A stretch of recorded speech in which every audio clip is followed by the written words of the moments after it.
Hola, ¿qué tal? Bienvenidos a esta emisión de Fichitas Presidenciales. Eh, Estamos ahora aquí desde Cuautitlán Izcalli, Teófilo Huerta. No soy un historiador, pero soy un apasionado de la historia. Bueno, de Cuautitlán Izcalli al mundo, vamos ahora con esta fichita presidencial. ¿Cuál es la fichita que traigo ahora?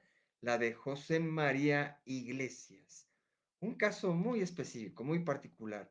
Es un presidente, digamos, esporádico, relampagueante, pero que tiene una particularidad muy especial. Vamos, pues, al detalle de la fichita que traigo aquí preparada. José María Iglesias gobernó en 1876. Todavía estamos a finales del siglo XIX. Su nombre completo era José María Iglesias Inzáurraga. Nació en la Ciudad de México, que en ese tiempo se llamaba oficialmente el Distrito Federal, el 5 de enero de 1823. Ya alcanzó también a ser ya mexicano, mexicano de nacimiento.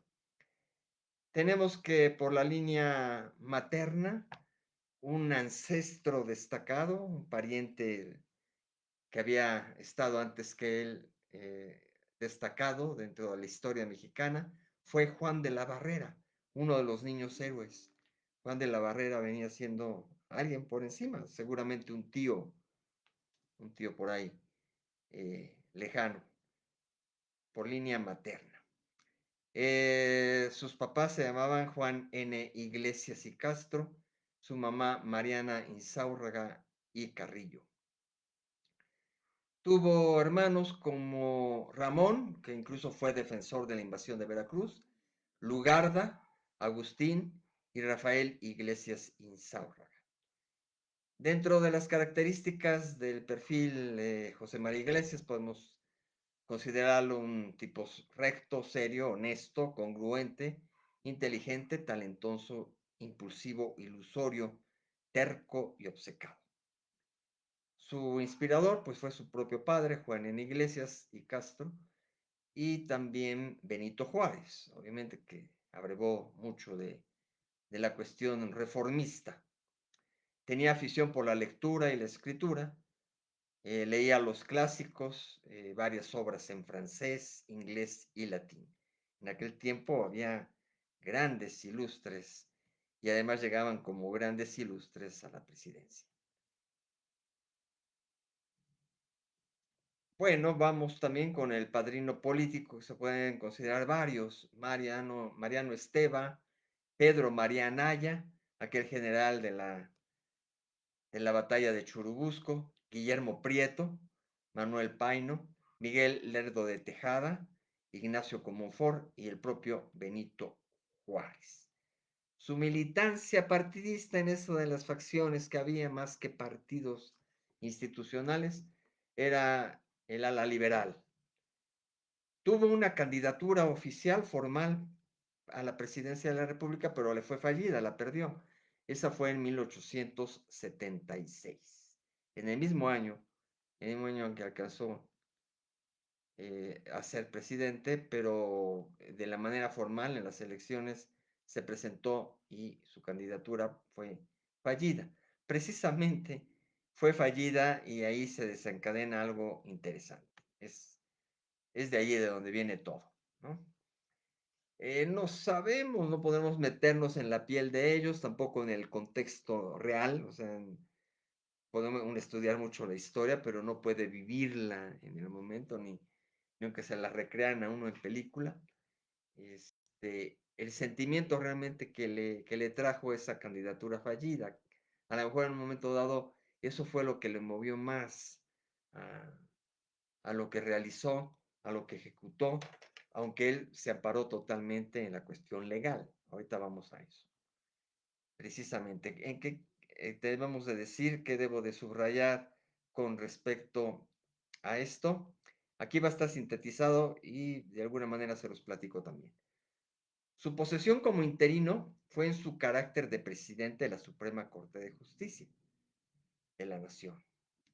Además, en ese tiempo también estaba la figura de vicepresidente y al haber quedado abajo en la elección, tenía un poco el carácter de vicepresidente, aunque aquí hay una contradicción, porque si esa elección le estaba impugnando a él, pues también impugnaría su propia vicepresidencia. Entonces dejémoslo más en la característica de que como presidente en la Suprema Corte de Justicia. Existe información contradictoria en cuanto a la duración de su interinato, ¿no? Porque entonces José María Iglesias fue un presidente interino.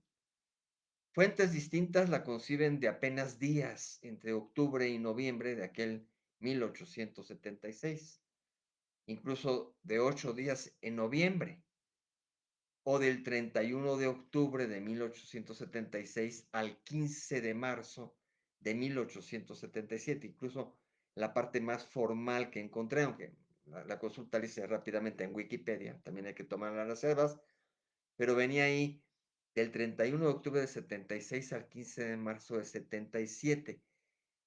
Eh, el inicio puede entenderse que es un momento clave ahí, de cuando él decide lanzar su proclama, pero el 15 de marzo de 77 se diluye, porque de acuerdo al propio testimonio del presidente interino, o sea, del propio José María Iglesias, fue desde el 26 de octubre, que fue la mera proclama, o sea, unos días antes del 31 de octubre de 76, y hasta junio de 1877, julio, ¿no? Hasta julio, como ahorita el mes que estamos atravesando, 2024, hasta julio de 1877, no en marzo. Y ahí como una especie de, ya de aceptar un poco la derrota, el fracaso, se diluye, ¿no? Se evapora, ¿no? Sería una palabra, yo creo, adecuada. Se evapora su presidencia, porque nunca hay, como en otros casos, que el límite de la presidencia es de aquí a acá, ¿no? Nadie lo estableció así, sino que él se empeñaba en que era presidente y todas las condiciones y lo de facto que hubo aquí en la Ciudad de México, y la realidad que lo rebasó, pues hizo que se diluyera y se evaporara esa presidencia de la República, ¿no? Como estoy aquí en vivo con mi archivo, estoy haciendo aquí una precisión, un dato. Ok. Bueno, además Iglesias desarrolló entonces su gestión, no la pudo desarrollar, sí, ahí tomo posesión como presidente interino y me instalo en Palacio Nacional y todo corre. No, porque ahorita vamos a ver que lo que se desata es una guerra nuevamente intestina, ¿no? Entonces se desarrolló en Guanajuato y Querétaro fundamentalmente, de manera paralela a la resistencia que había del gobierno de Lerdo de Tejada en la capital y también a la autoproclamación como presidente de la República, un presidente de facto de golpe de Estado por parte de Porfirio Díaz. Entonces su gobierno legalista, pretendidamente, así se le llamaba, gobierno legalista, porque todo estaba amparado en la ley, continuó su periplo por otros sitios como Celaya, bueno, Celaya es León también, Celaya y León son Guanajuato, son el propio estado de Guanajuato, Guadalajara, Mazatlán, pero incluso, este es un dato arrebatador, la otra vez en otra fichita presidencial me confundía yo un poco con Benito Juárez, pero parece que ahí todo también está errado, porque Benito Juárez el exilio lo tuvo previo a la presidencia o las presidencias que tuvo. Aunque de todos modos debo hacer revisión profunda. Pero José María Iglesias es un hecho que en cuanto a su visión de él, de yo soy presidente del país, su presidencia la llevó desde el extranjero, en territorio extranjero también, porque además huyó, se sintió acorralado, tuvo que salir, según eso, a volverse a reagrupar con su gente y con algunos militares que lo apoyaban, aunque él estaba en contra de alguna manera de esa situación golpista, pero de todos modos, finalmente había grupos rebeldes que estaban dispuestos a apoyarlo y que de alguna manera se medio levantaron por allí Eh, entonces huyó en un barco bajo bandera norteamericana. Entonces, desde el momento en que esté en territorio, en aguas nacionales, se subió a un barco con bandera norteamericana, era territorio norteamericano, si no me falla un poco la ley, parte también legalista, ¿no? Entonces, desde esa embarcación con bandera norteamericana, pues ejercía la presidencia. Y luego cuando estuvo en San Francisco, California, en Nueva Orleans y en Nueva York, todo parece que iba con su embarcacioncita y se estacionaba, entonces prácticamente no salía de la embarcación, me parece, ¿no? Pero aún así ya estaba todavía más en territorio norteamericano, San Francisco, Nueva Orleans, y para Nueva York, pues sí tuvo que internarse de alguna manera y pasar y atravesar, porque ya de océano a océano está bien canijo, ¿no? En Nueva York ya prácticamente estaba ya de otro lado, ¿no? Pero fundamentalmente en San Francisco y Nueva Orleans, eh, también desde allí, aunque fuera desde la embarcación, seguía siendo territorio, doblemente territorio norteamericano. Y desde allí él era presidente y firmaba y ordenaba cositas con su grupo, con su grupo. Obviamente, esta presidencia interina no se puede tomar muy en serio en cuanto, o sea, queda consignada en la historia, está escrita allí, las leyes lo amparaban, pero no se puede decir que gobernó, ¿no? O sea, fue presidente, pero no gobernó. Esta palabra de gobernar en cuanto a controlar, en cuanto a administrar, en cuanto a llevar los hilos de una administración, de una casa, de un país, etcétera. Este gobernar no existió nunca, porque nunca pudo gobernar al país y a los ciudadanos y a los mexicanos. No, por más proclamas que mandó, por toda la cuestión, pues estuvo bajo la batuta del que se resistía por un lado, Sebastián Lerdo de Tejada, y después ya de Porfirio Díaz y de su inmediato sucesor, del que también voy a decir su nombre. Este, ¿Cuál fue el hecho sustantivo? Porque ese sí ya no lo traigo aquí apuntado, sino que lo traigo en la cabeza. ¿Sí? Sebastián Lerdo de Tejado había asumido también la presidencia de manera interina, también como presidente de la Suprema Corte de Justicia, a la muerte de Benito Juárez. Entonces él inmediatamente asume la presidencia. A los pocos meses se celebran elecciones, se presenta Lerdo de Tejada y gana, y entonces continúa en la presidencia, pero salta de interino a constitucional por las elecciones en las que triunfa. Son de 4 años el gobierno, las elecciones pues garantizan 4 años de gobierno. Y entonces cuando va a culminar, empieza a manejar la cuestión de la reelección, a pesar de que la Constitución de 1857 no lo preveía, estaba la cuestión de la no reelección ya un tanto estipulada, pero iban y venían esa cuestión de que se hacían reformas y leyes adicionales y que va para allá y que va para acá y que ahorita se vale reelección, pero no sucesiva, o sea, que descanse un periodo y luego se vuelva a reelegir. Pero Sebastián Lerdo manejó todo a favor de que se pudiera dar la reelección inmediata, ¿no? Lo cual ya había sucedido con Benito Juárez. O sea, Benito Juárez había planchado así las cosas. Entonces Sebastián Lerdo de Tejada se agarró también de allí y dijo, bueno, si Benito Juárez lo hizo, si Santana lo hizo antes, y Benito Juárez, tan reformista y todo lo hizo, ¿por qué yo no? Entonces veía venir eso y sus opositores pues, decían, no, no está así planteado, no debe de ser, no se puede reelegir, tiene un Congreso a modo que le está acomodando precisamente las cosas.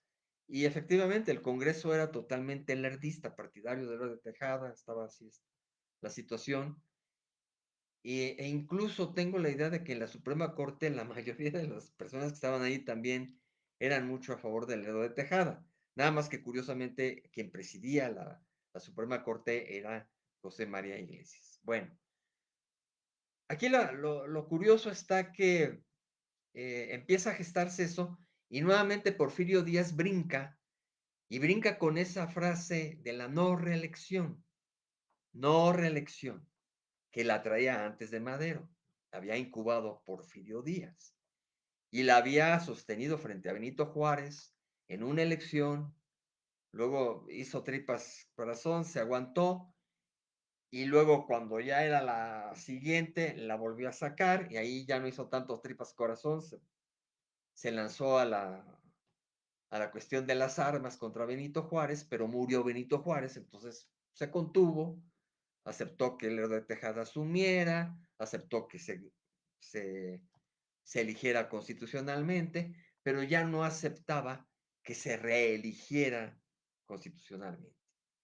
Y entonces se empieza a desatar nuevamente bajo el plan de, ay, ahorita voy con ese plan que se me va, pero estoy seguro que es de Tehuantepec. Bueno, con un plan político, Porfirio Díaz empieza otra vez a armar toda la cuestión de oponerse a la presidencia de Sebastián Lerdo de Tejada.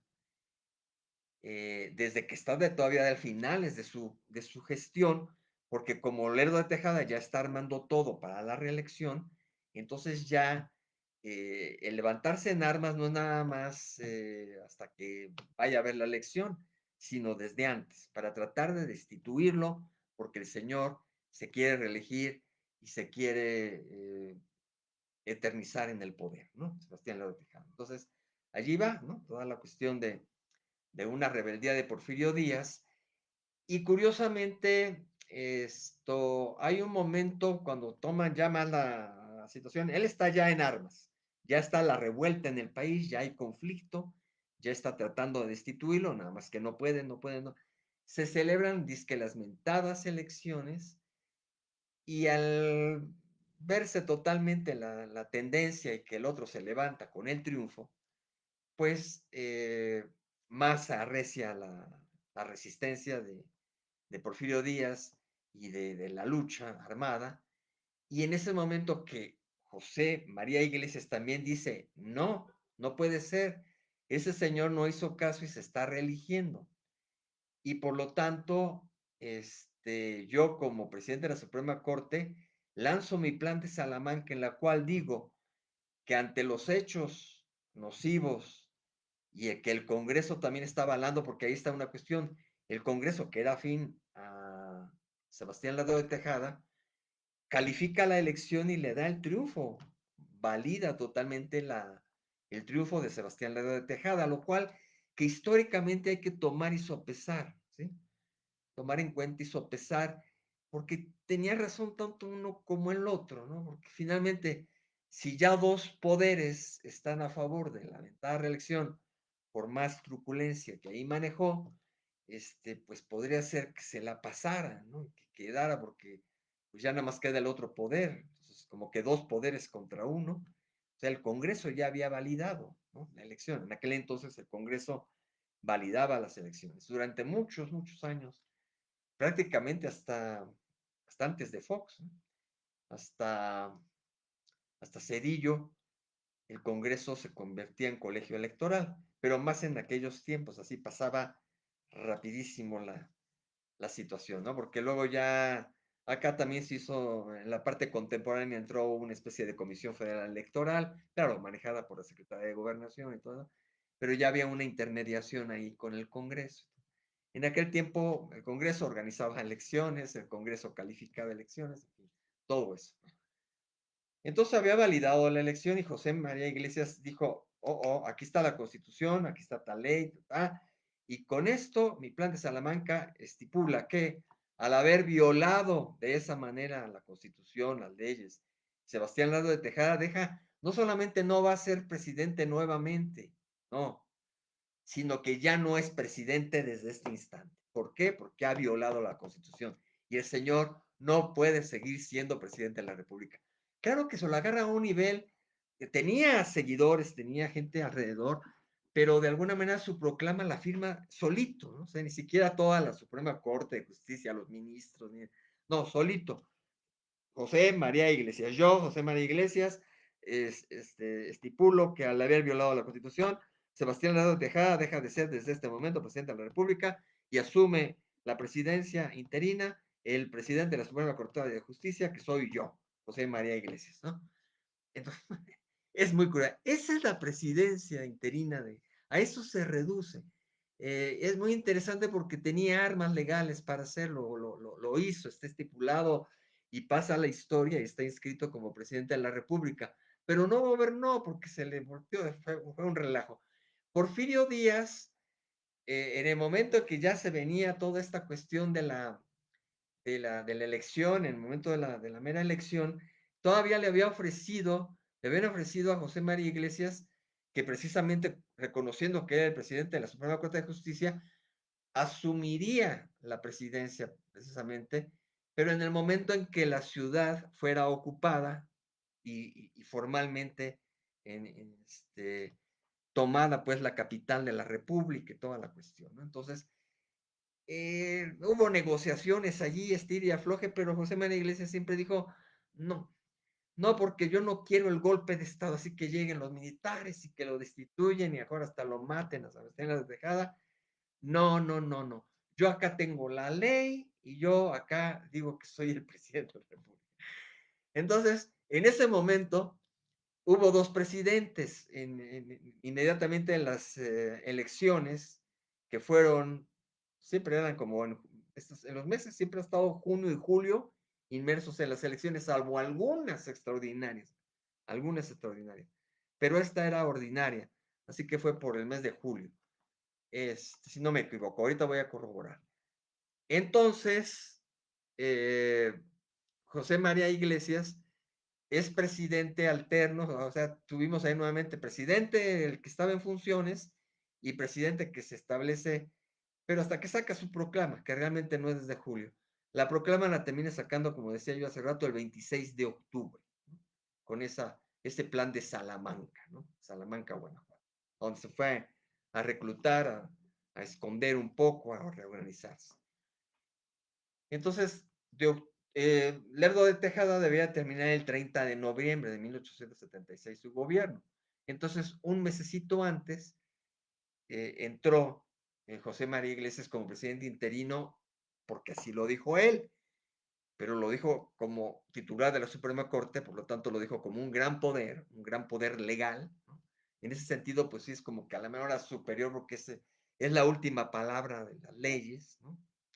Entonces también, aunque fuera contra dos poderes, pero está en los asegúnes, ¿no? Y por lo tanto también pues, se fue contra el Congreso, ¿no? Y el Congreso no tiene validez y bla, bla, bla, y se va a armar un nuevo Congreso, todo lo que se dice siempre que hay un cambio de poder abrupto, ¿no? Porque de todos modos, por más legal que fuera, era un cambio de poder abrupto el que estaba motivado José María Iglesias. Así que durante ese mes, aunque fuera internamente en la República, José María Iglesias se consideraba como presidente del país. Y Sebastián Lerdo de Tejada, pues también ahí en la capital, seguía diciendo yo soy presidente, yo todavía no termino hasta el 30 de noviembre y además gané las elecciones y voy a seguir siendo presidente por 4 años, así que yo soy presidente. Entonces había dos presidentes, pero déjenle, que entró un tercero en discordia. Llegó por fin Porfirio Díaz con todas las armas que andaban ya por allí, llega a la capital, toma la capital, doblan las manos, Sebastián Lerdo de Tejada dice patitas para que te quiero, sale huyendo, aunque en su cabeza diciendo sigo siendo presidente, nada más que tengo que defender mi vida. Y entonces deja en manos de algunos administradores ahí, del jefe del departamento, precisamente del DF, es el que cede el poder de alguna manera, entrega la capital, dice, bueno, pues sí, señores, aquí está la capital, aquí están todos los asuntos, aquí, yo me voy también, ¿no? No, no. Entonces, Porfirio Díaz llega y se instala, porque así también decía su plan, el que estuviera como líder, ya que no aceptó José María Iglesias por ese lado. Entonces, yo líder de la revuelta, soy el presidente del país, ¿no? Entonces, a finales de noviembre, hace eso Porfirio Díaz, todavía unos días antes del 30 de noviembre, y entonces ahí hay tres presidentes. Uno que está huyendo, pero que sigue diciendo que es presidente del país, que es Lerdo de Tejada. Otro que ya se había puesto la banda presidencial como presidente interino por la Constitución, y el que llega en el golpe de Estado, Porfirio Díaz. Ahí tenemos tres presidentes. Cuando llega diciembre, Porfirio Díaz, eso lo voy a contar también otra vez con Porfirio Díaz, pero Porfirio Díaz, este, muy escrupuloso en ese momento, dijo, bueno, como que es muy feo, los golpes de Estado son feos, ¿no? Entonces, voy a transmitir mi poder a alguien provisional mientras se organizan las elecciones a principios del siguiente año y yo me instalo, yo gano, ¿no? Porque pues voy a ordenar todo y voy a convocar elecciones, yo me voy a proponer y debo de salir ganador. Pero entonces se transmitió el poder a Juan N. Méndez. Ese Juan N. Méndez también pasará a la historia, no como el más pequeño periodo, porque el más pequeño periodo es el de Pedro Lascurain de 45 minutos, pero sí muy corto, ¿no? El de Juan N. Méndez, que es prácticamente de diciembre a entre enero y marzo, por allí, ¿no? Creo que hasta marzo. Hoy no traigo aquí la fecha, la traigo en la otra fichita. Pero de todos modos, de diciembre a marzo pues son 3 meses. 3 meses de ser presidente, aparentemente Juan N. Méndez, pero entonces seguimos teniendo allí en diciembre, en enero, en febrero y en marzo a 3 presidentes, que son Lerdo de Tejada, que está huyendo, José María Iglesias, que también anda medio huyendo, que se anda reorganizando, pero ambos se consideran presidentes, y ahora Juan N. Méndez, que recibió la presidencia hasta marzo, ¿no? Ahí aparentemente hay un corte en marzo por las fechas que dan acá, pero el hecho está que después nuevamente pues, retoma Porfirio Díaz, antes incluso de las... Aquí me pierdo un poquito, pero Porfirio Díaz a la mañana dice, quítate que ahí voy yo otra vez, o se acaban de celebrar las elecciones extraordinarias y entra Porfirio Díaz, ¿no? Entonces, hay un periodo ahí ya que es el que se evapora, se diluye, etcétera, después de marzo del 77, porque llega Porfirio Díaz con más elementos, ¿no? Ya aparentemente constitucional. Sebastián Lerdo de Tejada también anda en Nueva York, además, también en Estados Unidos, en Nueva York, y desde allá también se sigue proclamando y además tratando de hacer eh, pues migas con norteamericanos que se daban mucho a eso. Este, Se conseguían armas desde ese entonces allá en Estados Unidos para reagruparse y regresar acá. Entonces, Sebastián Lerdo de Tejada no perdía la esperanza de regresar al poder y volverlo a tomar, aunque fuera por las armas, ¿no? Entonces, andaba por allá y él seguía diciendo que él era el presidente legítimo, constitucional de México. Y el otro que andaba en las embarcaciones en San Francisco, Nueva Orleans, etcétera, eh, Iglesias, que es el que estamos hablando fundamentalmente, igualito, igualito, aunque aquí hay el corte ese de mentado marzo, pero según su mentalidad, según sus memorias, que ahorita voy a dar las fuentes, él seguía siendo presidente de la República. Entonces, otra vez, esa triada Díaz, Lerdo de Tejada e Iglesias, volvió como que a renacer después de marzo, ¿no? Y ahí seguía la disputa hasta que se diluyó la situación. Entonces, es una parte de la historia, de varias de la historia de México, en que hay presidentes paralelos. A veces nada más se recuerda como que un par, cuando conservadores y liberales. Bueno, aquí ya los conservadores habían sido derrotados mucho antes, luego volvió a haber conservadores, pero aquellos originales conservadores, por fin, con toda la reforma y con toda la muerte de Maximiliano y todos se habían desterrado completamente, y todos estos señores eran liberales, entonces era una lucha entre liberales, entre los propios liberales. Entonces, eran tres liberales: Lerdo de Tejada, Porfirio Díaz, Juan N. Méndez, y José María Iglesias. Bueno, entre 53 y 54 años de edad, porque en eso cumplió años José María Iglesias, fue la presidencia de este señor, una madurez joven. Su lema, que lo ha traído mucho actualmente el presidente de la República, López Obrador, o lo parafrasea, el lema de José María Iglesias era: sobre la Constitución nada, nadie sobre la Constitución, ¿no? Fue su superbandera y por eso precisamente quiso asumir la, la presidencia. Eh, hizo su gabinete y toda la cosa. Entre ellos estuvo Guillermo Prieto, uno de los característicos así importantes que estuvieron dentro de este gabinete. Y el hijo de Guillermo Prieto también era un buen seguidor de José María Iglesias.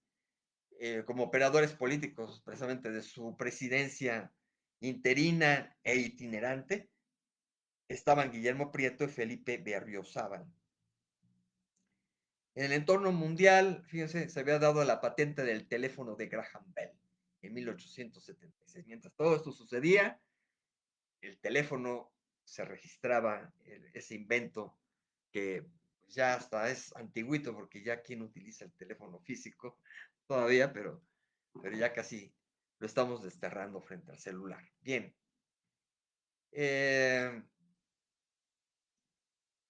Hay un dicho, porque también estas son características dentro de los presidentes. No todos tienen sus dichos o dislates, ¿no? Pero tienen una especie de dislate. Este, en sus apuntes, en sus apuntes autobiográficos, José María Iglesias se asume como el misionero que predicaba en el desierto el evangelio constitucional.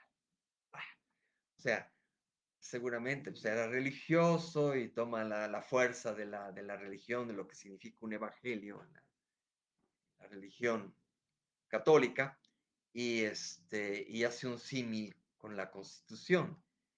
Y también el predicar en el desierto, como los grandes profetas, ¿no? Entonces, era de hecho el misionero que predicaba en el desierto, México, el evangelio constitucional. Es una frase que se votó José María Iglesias, muy rimbombante. Sus documentos sobresalientes es un manifiesto a la nación que hace el presidente de la Suprema Corte de Justicia, investido ya como presidente interino, y el Plan de Salamanca, ¿sí? Que es también su autoproclamación presidencial. La población, hace tiempo serían por ahí de los 8 millones, creo. Por ahí ya tengo un libro que trae muy características aunque no del siglo XIX, así que me quedo a deber. Pero bueno, si hace poco estaba en 7 millones, no ha cambiado mucho, ¿no? De 7 a 8 millones de habitantes, ahí no variaba todavía mucho. Tenía como adversarios ideológicos, pues ya en el momento fuerte, crítico, pues tanto a Sebastián de Tejada como a Porfirio Díaz, ¿no? Aunque eran liberales, pero lo ideológico en contra es que uno estaba pisoteando la Constitución con la reelección y el otro le estaba también pisoteando al país con un golpe de Estado, ¿no? Con las armas. Herederos políticos que se pueden considerar en un momento dado de José María Iglesias, o sea que luego fueron seguidores de sus ideas, un poco de lo que sembró Iglesias. Se puede considerar Ezequiel Montes. Nosotros luego vemos las callecitas ahí de la Ciudad de México. Esta está por la colonia San Rafael, Ezequiel Montes. Sóstenes Rocha, también hay una calle por ahí. Francisco Adelandero y Cos, Justo Sierra, es típico también, sobre todo en la educación se le considera mucho a Justo Sierra. Eduardo Garay y Francisco G. Prieto, seguramente es Francisco Guillermo Prieto, el hijo de Guillermo Prieto, así como Francisco Sosa. Hay una calle en Coyoacán muy famosa, céntrica, Francisco Sosa. Bueno, también es de aquella época y es una especie de seguidor de José María Iglesias. En los aspectos de la pospresidencia podemos tener en cuenta que su sucesor inmediato, pues terminó siendo básicamente Porfirio Díaz, ¿sí? En la cuestión de una intromisión pospresidencial, también se puede considerar como tal el aferrarse a su proclamación presidencial, sobre todo cuando la causa ya estaba perdida y Díaz ya estaba con el poder, ya no nada más de facto, sino también ya con sus elecciones, que también en la cabeza de Iglesias dijo, bueno, es que este señor también llegó de golpe de Estado y ahora hace unas elecciones con base en qué, o sea, no le gustaba para nada eso a José María Iglesias, ¿no? Entonces, yo era el que iba a hacer las elecciones. Además decía, yo no me voy a postular, yo nada más estoy siendo presidente interino, yo no tengo ningún interés. Eso dicen siempre, ¿no? ¿Quién sabe qué hubiera ocurrido si se hubieran dado las elecciones? Pero él era el que las iba a organizar, él iba a, a convocar a elecciones presidenciales y no Porfirio Díaz. Entonces, todo este contexto, cuando estaba sucediendo eso, el otro seguía, bueno, no el otro, José María Iglesias del que estamos hablando, seguía con la necesidad de estar en el poder y por lo tanto era una especie de intromisión postpresidencial ante el presidente que de alguna manera ya se reconocía por todos, ¿no? Y que ya administrativamente ahí sí gobernaba el país, ¿no? Que alguna imputación o juicio, pues también haberse autoproclamado presidente interino a título personal, ¿no? Porque finalmente amparado en la Suprema Corte de Justicia, pero lo hizo unitariamente, ¿no? A título personal, sin el consenso de la propia Corte de Justicia. Nunca se ve por ahí que ministro tal, ministro tal, ministro aquel, ¿no? O sáquenme de la duda, o sáquenme del error, pero como que no hubo muchos ministros que adujeran o apoyaran esta firma del presidente de la Suprema Corte como presidente del país. Y el plan de Tuxtepec. Es el plan de Tuxtepec, precisamente, este, el que manejaba Porfirio Díaz, con el cual se hizo del poder, con el cual hizo su revolución de Tuxtepec y hizo el golpe de Estado contra Lerdo de Tejada, ¿no? Entonces, también se le imputa esta cuestión de que estuvo contra el plan de Tuxtepec, ¿no? Que no lo quiso tomar. Bueno, para aquellos que eran filiales a Díaz. Tuvo entonces el autoexilio, vivió un autoexilio que fue en San Francisco y Nueva Orleans, y desde su punto de vista, dentro de su gestión para sus adversarios tras su breve gestión. Todo lo que tengo apuntado yo aquí de Nueva York seguramente fue posterior, o a lo mejor tengo por ahí algún error, ¿no? Básicamente estuvo en San Francisco y Nueva Orleans, y yo casi estoy seguro que no pisaba mucho la tierra, ¿no? Quizás sí salían ahí a proveerse de todo, pero él, en lugar de entrar a un hotel o en alguna residencia, él estaba en esa embarcación que lo había llevado desde México hasta allá. No tuvo ya después, no regresó, no tengo aquí datos de que haya regresado. Ahorita voy a su muerte, para no caer aquí en el error. No, sí regresó, en algún momento regresó. Me estaba confundiendo con Lerdo de Tejada, que ese sí no regresó. Pero de todos modos regresó y ya no ejerció ninguna función. Quedó muy desilusionado. Se frustró, se desilusionó. eh, Parece que llevaba una buena familia y su familia lo acogió y en ella volcó todo su amor, como debe de ser, pero como que no le fue suficiente llenarlo de esa parte de pasión política y patriótica y quedó muy desilusionado José María Iglesias. En sus memorias, de alguna manera establece que pues, lo que se dio pues, tampoco fue lo legal, ¿no? O sea, él proclamaba la legalidad y por eso iba contra la reelección de Lerdo de Tejada. Pero a la hora que llegó Díaz, y luego con el tiempo, además, Díaz se religió y se religió y se religió, o sea, lo que no quería precisamente con Lerdo de Tejada, pues estaba totalmente desilusionado. Eso pasa cuando es tanta, ¿no? Tanta la pasión por la política. Cuando llegan las desilusiones electorales, esas cuestiones, ¿no? Bueno, él fue autor entonces de Apuntes para la Historia de la Guerra entre México y los Estados Unidos, coautor en este caso, también de la oración fúnebre del general don Ignacio Zaragoza, autor de La Cuestión Presidencial en 1876, que fue una de las que consulté muchísimo, porque es donde explica todo este asunto, y también estudio constitucional sobre facultades de la Corte de Justicia. Su esposa fue Juana Calderón Tapia, no sé si tenga que ver algo con los Calderón, y sus hijos fueron José María, Carlos, Julia, Fernando, Eduardo y Manuel Iglesias Calderón. Por ahí hay otro dato, parece de alguien que, ya ven que a veces había pequeñitos que nacían y de días, casi de horas, días, semanas, meses, morían por enfermedades, por descuidos, etcétera. Y la vida en aquel tiempo de los pequeñines, cuando tenían además estas familias numerosas, tenían 12, pero se morían primero 4, ¿sí? Le había sucedido a Benito Juárez, pues así. Bueno, el desenlace de su vida fue por una neumonía, aunque también se presume la secuela que tuvo de una caída. Se cayó en su casa, no sé en dónde, pero se cayó, y luego tuvo una neumonía, y esto sucedió a los 68 años de edad.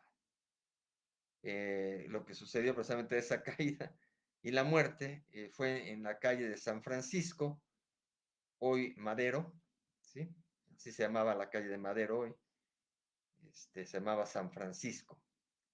Aunque otras fuentes hablan del barrio de Tacubaya, que fue en la calle de San Francisco y otros que fue en el barrio de Tacubaya. Pero esto sucedió el 17 de diciembre de 1891. Y sus restos mortuorios primero fueron a dar al Panteón Francés de la Ciudad de México. Hay 2 panteones franceses en la Ciudad de México, pero quizá el más habitual en ese entonces es el que está cerca bueno, que está en la delegación en Cuauhtémoc. Me parece que todavía es Cuauhtémoc, pero que está, bueno, casi con viaducto, Cuauhtémoc, la avenida Cuauhtémoc y viaducto, Panteón Francés. Y después fue a parar a la rotonda de las personas ilustres del Panteón Civil de Dolores. Entre las fuentes consultadas está en México a través de los siglos, Historia Mínima de México, la reseña de la historia norteamericana, del Servicio de Información de los Estados Unidos. Aquí dejé biografías para niños, pero no sé si con él consulté esa. Diccionarios de Gobernantes de México de Vázquez Gómez, la historia, biografía y geografía de México del diccionario Porrúa, Milenios de México de Humberto Musacchio y la historia universal salvaje mexicana. Y luego por internet, la autobiografía de José María Iglesias del Instituto Nacional de Estudios Históricos de la Revolución Mexicana, y también estas obras que les había dicho, La Cuestión Presidencial en 1876, de la autoría del propio presidente José María Iglesias. Y esa me leí una buena parte de ese documento original, pero en internet, obviamente. Valoración de su gestión como corta presidencia interina e itinerante, además de aventurada. La de Iglesias buscó a toda costa la legalidad de las elecciones presidenciales, la oposición a la reelección y dar continuidad al proyecto reformista de Juárez. Claroscuros, lo positivo, el ideario de legalidad para dar sustento al proyecto de nación. Lo negativo, la ingenuidad de abanderar una lucha desde una plataforma unipersonal.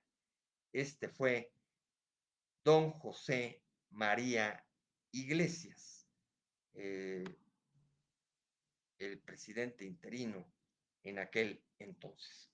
Y yo soy su servidor, Teófilo Huerta, quien agradece su presencia, los comentarios que puedan dejar, ya sea en este Facebook Live o en la versión grabada, tanto de esta plataforma como del canal de YouTube. Nada más revisando rápidamente, meteóricamente. Trato de hacerlo meteóricamente, pero no me sale fácilmente la situación. Y ver aquí si hay algún saludín por allí que se cuele. Pues aparece una persona que me está viendo, pero no aparece su nombre. Seguramente los seguidores más afines y continuos que he tenido. Esta fue la fichita presidencial de José María Iglesias y me sigo de corrido con los siguientes. Gracias por su atención.